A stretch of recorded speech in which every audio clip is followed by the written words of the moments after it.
Hey everyone, and welcome. So today we're going to talk about food. But, this isn't really a story about what's on your plate. It's much bigger than that. It's about survival, it's about history, and honestly, it's about a powerful movement that might just hold a key to our planet's future. Some people are calling it the Restorative Revolution. So yeah, let's get into it. So you've probably heard this phrase a million times, right? Our food system is broken. But what does that actually mean? Like, what does it look like in real life? Because it's not just some academic idea. You can literally see the fallout in the health of entire communities. And sometimes it happens with just shocking speed. Okay, take a look at this. This one example from Okinawa, Japan, tells you everything you need to know. For centuries, this place was a blue zone. Famous for having some of the longest living, healthiest people on Earth. Their diet? Lots of local veggies, tofu, super simple stuff. But then, after World War II, the modern Western diet shows up. And the result? A total public health crisis. We're talking about the exact same population, the same genetics, suddenly facing soaring rates of obesity, diabetes, heart disease. It's wild. A thriving food culture just completely broken in only a couple of generations. But this kind of disconnect from traditional food, it isn't always some modern accident or a side effect of globalization. To really get what's happening with these restorative movements today, we have to go back. We have to look at a time and a place where destroying a food system wasn't an accident at all. Nope, it was a weapon. It was a deliberate, calculated act of war. So that brings us to our first section, destroying the commissary.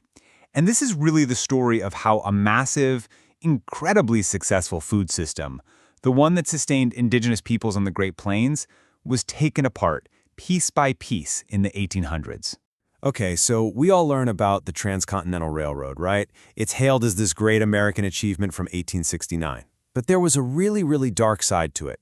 What it did was open up the Great Plains to a level of slaughter that had never been seen before, an industrialized slaughter of the American bison. And you have to understand, these animals were everything.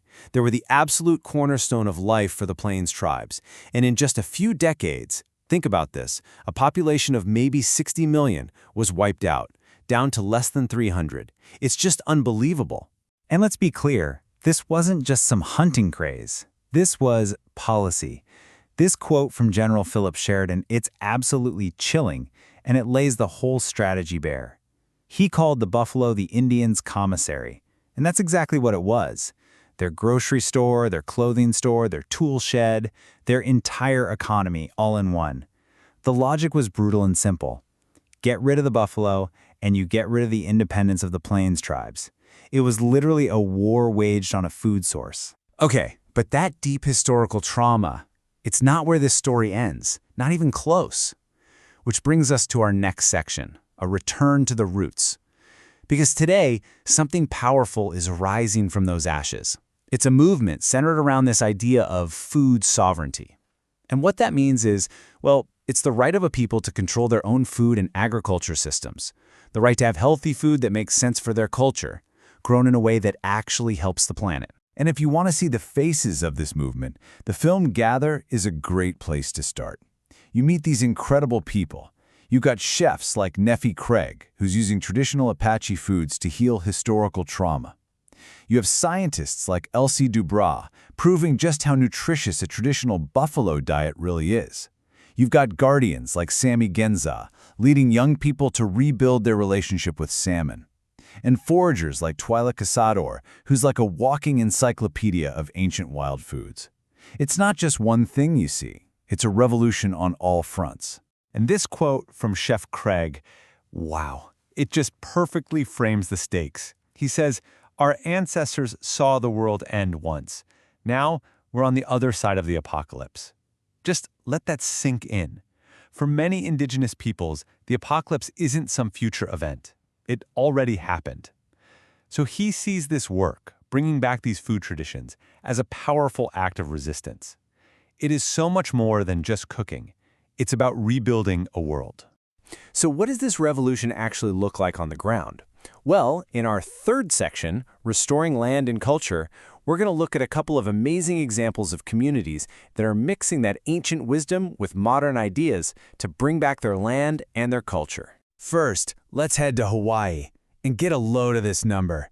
90%.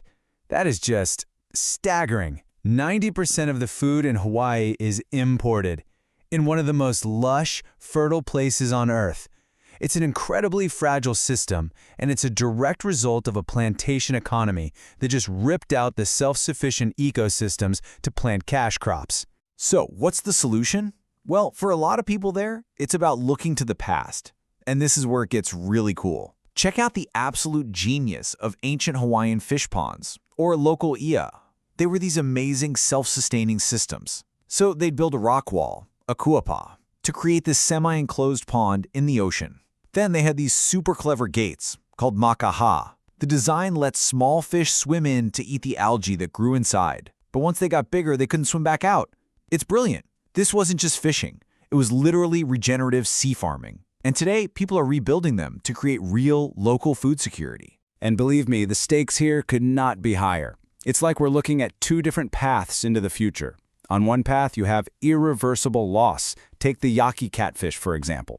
It's basically gone from the U.S. because the water it needed was diverted away for cities and farms. But then, on the other path, you have these incredible stories of rebirth. Restoring these fish ponds isn't just putting food on the table. It's about healing an entire ecosystem. It really is a choice between a future of loss and one of restoration. Okay, let's head back to the Great Plains for a minute. You might have seen a Tonka bar in a health food store or something and just thought, oh, it's another protein bar. But it is so much more than that. It's based on a traditional Lakota food called wasna. That's dried buffalo and berries. And the company behind it has this amazing three-part mission. First, bring the buffalo back to the Great Plains. Second, build a strong, native-owned economy. And third, regenerate the prairies themselves. So yeah, it's not just a snack bar. It's an engine for revival. All right, that brings us to our final section, becoming custodians. So, what's the big takeaway here? What can these very specific local movements teach all of us as we're all trying to deal with our own broken food systems and a planet in crisis?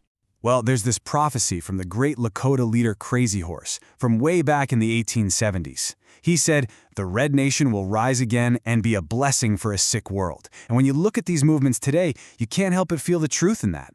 That wisdom. The idea is at the very heart of this, restoration, respect for nature, community resilience. It feels like that is exactly the medicine our sick world is crying out for. When you boil it all down, what these movements are showing us is a fundamental shift in how we see the world. For way too long, the default has been to see the Earth as just a pile of resources to be used up, to be consumed.